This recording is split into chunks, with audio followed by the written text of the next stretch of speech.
Alam mo ba ang purpose ng buhay mo? Mapayapang araw ng Miyerkules Kapanalig, purihin ang Diyos ng ating dakilang manggagamot. Idulog natin sa Panginoon ang pangangailangan natin ng kagalingan sa ating pisikal at espiritual na karamdaman. Ganon din ang kagalingan ng lahat ng mga may sakit, lalo na ang matagal na nakaratay sa banig ng karamdaman.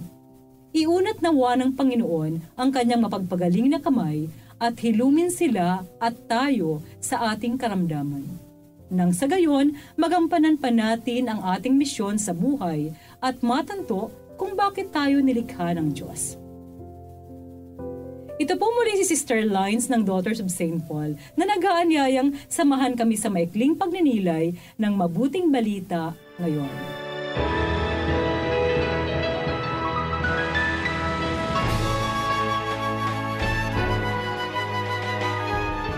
Pag-alis ni Jesus sa sinagoga, nagpunta siya sa bahay ni Simon.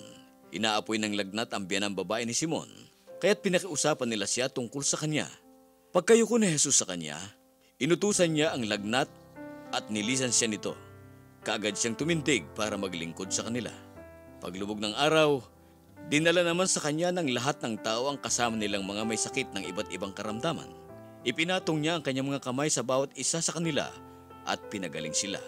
Lumabas ang mga demonyo mula sa maraming tao at pasigaw na sinabi ng mga ito, "Ikaw ang anak ng Diyos!"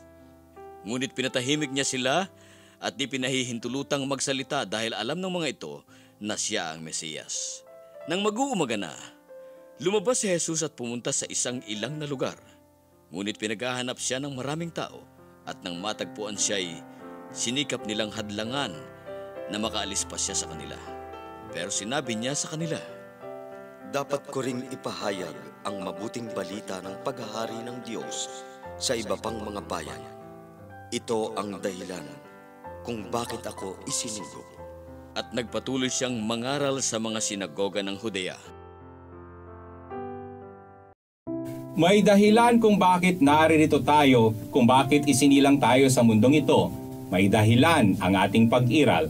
We all have a purpose in life. We all have a definite reason for living, the why that we should keep on finding the right answer so that it is impossible for us to merely exist.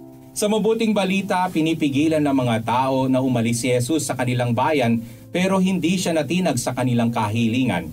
Aniya, kailangan ko ring ipahayag ang mabuting balita ng kaharian ng Diyos sa mga ibang bayan, sapagkat ito ang dahilan kung bakit ako isinugo. Jesus was sent by God for a specific reason.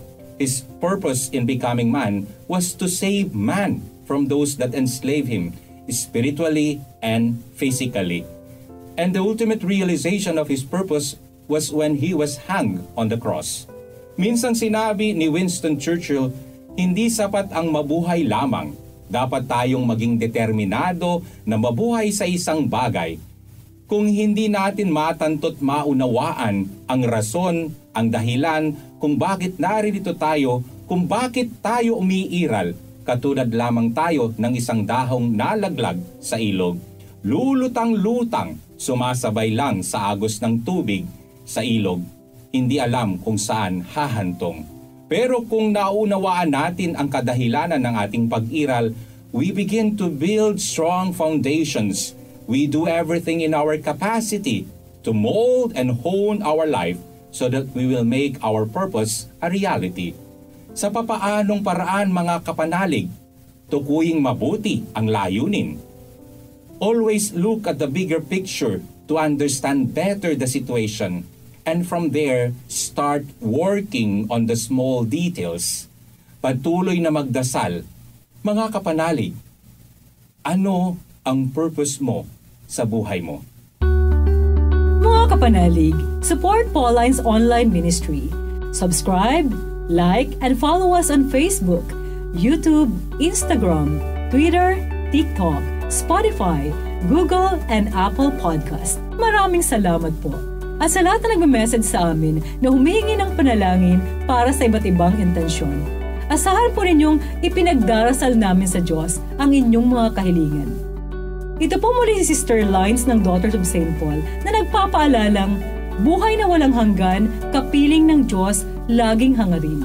Upang paglalakbay natin sa mundo'y maging makabuluhan at mabunga tungo sa buhay na inaasam natin.